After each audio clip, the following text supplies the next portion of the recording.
Mesdames, Messieurs, amis des journaux, bonjour et bienvenue à ce rendez-vous de l'actualité.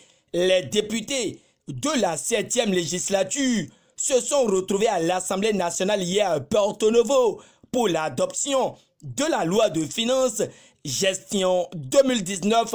C'est fait, s'exclame la presse du jour, avant d'évoquer que la loi numéro 2018-39 portant loi de finances relative au budget de l'État, exercice 2019, a été adoptée hier, jeudi 20 décembre 2018, à l'unanimité des députés présents et représentés au Parlement, moins 11 voix. L'auteur de l'article rappelle qu'avant de passer au vote, les députés de la 7e législature ont d'abord adopté le rapport général produit par la commission budgétaire que préside l'honorable Raphaël Akotaion. La presse du jour signale qu'au total, ce budget s'équilibre en recettes et en dépenses à un montant de 1877,543 milliards de francs CFA. Ce budget de 2019 est en légère augmentation par rapport à celui de l'année 2018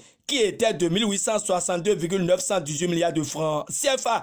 Au regard de ce vote du budget de l'État exercice 2019, la Nouvelle Gazette notifie que les députés donnent une carte blanche à Talon avec 69 voix pour et 11 voix contre, ajoute l'Audace Info. Selon le Béninois libéré, les députés plébiscitent le travail de Romuald Wadayi. Ce n'est pas pour rien qu'il a été sacré meilleur ministre des Finances de la sous-région. Voilà les impressions du deuxième vice-président de l'Assemblée nationale, Robert Egbian, et rapporté par le Béninois libéré de l'Assemblée nationale. La nation nous conduit à la Marina, où le chef de l'État a rencontré les syndicalistes le mercredi dernier. Se basant sur les relations exécutives centrales syndicales, le quotidien du service public voit qu'un nouveau jour se lève entre Talon et les syndicats. Déjà que l'homme tranche juste et bien, tous les musulmans du monde syndical martèlent l'informateur de ces investigations. Le Soleil Bénin Info nous livre le cadeau de Talon aux travailleurs lorsqu'ils se sont rencontrés le mercredi dernier. Le matinal pour sa part n'y note qu'un symbole et une marque de symbiose retrouvée entre les deux grands partenaires, et Jakpata rallonge que Talon renoue avec le dialogue syndical dans une atmosphère détendue. Face à cet état de choses, les pharaons s'exclament et voudraient savoir si Patrice Talon et cette centrale syndicale prennent enfin le vrai départ. Matin libre parle d'une surprenante semaine sous la rupture, car le confrère a fait le constat d'une avalanche de décisions d'ordre social. L'autre sujet de la semaine est l'ouverture du procès de l'affaire ICC Service. Nord-Sud Quotidien s'interroge à ce sujet et veut connaître la sanction qu'encourent les épargnants en leur qualité de complices. Ce qu'il faut noter selon le Béninois libéré est que Yahi veut chicoter ses calomniateurs avec une plainte portée contre Tegbenou, Akplogan, Zizinoué et Amoussou. Le plus important pour Émergence Info, dans le procès ICC Service et consort à la Cour de répression des infractions économiques et du terrorisme, est que les spoliés errent sous.